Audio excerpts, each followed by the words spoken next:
Fala galera, mais um vídeo de fundamentos do Spark.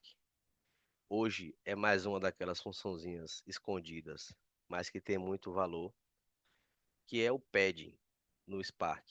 Tem um pouquinho de CSS aqui também em dados. Qual é a utilidade do padding? É de você padronizar a coluna de diferentes maneiras a partir da especificação que você precisa.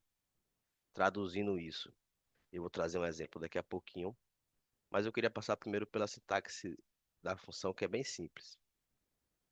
É, Você vai passar uma coluna que vai ter esse preenchimento, tem que informar o tamanho do preenchimento final. Aqui já vai exigir um conhecimento da coluna, dos valores possíveis dela, mas é importante esse preenchimento, vocês vão entender daqui a pouco. E qual vai ser o, o caractere, qual vai ser o texto que vai preencher, caso seja necessário para chegar no comprimento final pretendido. Aqui o Spark dá um exemplo bem simples, mas existia esse valor de ABCD. Ele está selecionando essa coluna com o valor de ABCD, define o comprimento como 6 e vai ser preenchido hashtags até chegar nesse comprimento à esquerda, que a gente está no left, o LPAD. E esse é o resultado final. O Spark também vai oferecer, vamos procurar aqui, o WritePad, é o RPad. A sintaxe é exatamente a mesma e ele vai colocar os valores a serem preenchidos do lado direito. Indo para o exemplo, e qual é o valor disso aqui, pessoal? É tirar de sua ferramenta de visualização, às vezes um processamento simples como esse, mas que pode ser custoso, você já lida no enriquecimento de um dado. Aqui eu pensei em uma coluna bruta, ou que vai ser acurada antes da visualização, e tem informação do ID da pessoa vendedora e o valor de vendas que ela teve em determinado período. E aí, qual foi dois exemplos que eu trouxe que os paddings vão ser úteis.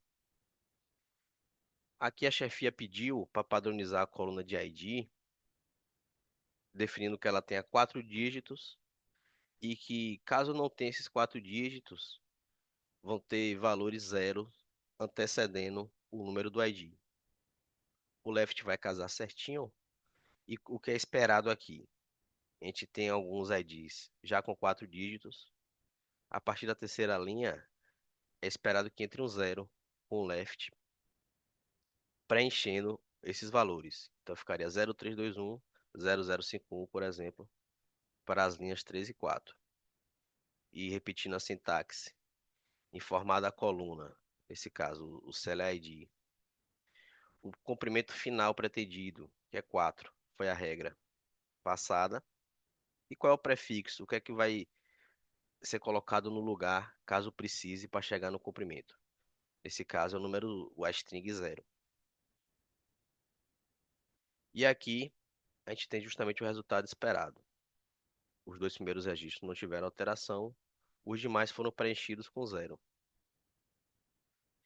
Eu trouxe outro cenário, e aqui eu fiz uma complicação de propósito, mas para vocês verem que o céu é o limite, para variar, né, no Spark tem essas possibilidades. Mas na coluna de vendas, a pessoa pediu para simplificar ela, os valores em milhares vão ser precedidos. Então, vou ter o prefixo do sinalzinho de dinheiro e vai ter o sufixo do K para representar que é o valor em milhares. Eu vou comentar parte da solução, só para a gente construindo junto, mas eu misturei aqui o right e o left padding que o Spark oferece. Primeiro, para chegar no prefixo do lado esquerdo. Eu dividi os valores em milhares pelo divisor de 1000. Eu defini o padding no tamanho de 4, lá ele, e coloquei o prefixo do sinalzinho de dinheiro. Esse é o resultado. E como é que eu usei o write aqui, pessoal? Em cima desse resultado que vocês estão vendo, ou seja, por exemplo, o sinalzinho de dinheiro 1.5, eu defini um novo tamanho final de 5 e um sufixo, um valor para chegar no comprimento desejado, informando o K. Então, por que é importante em determinados cenários esse limite? Eu já consigo controlar aqui, inicialmente, o comprimento. Então, para inserir no final ficou bem simples. Esse K, sabendo que eu vou aumentar um caractere, e é justamente esse caractere que vai preencher se houver necessidade. E nesse caso vai ter. E aí a gente chega no resultado final, aplicando as duas regras que foram pedidas. E justamente é uma solução bem direta, até por isso talvez não é tão conhecida, mas eu vejo o valor dela justamente em trazer para o seu ambiente Spark esses enriquecimentos ao invés da sua ferramenta de visualização. Potencialmente, quando a gente fala de muitos dados, isso pode ser interessante. Espero que vocês tenham gostado. Feedback sobre os momentos são sempre bem-vindos para momentos futuros. Grande abraço.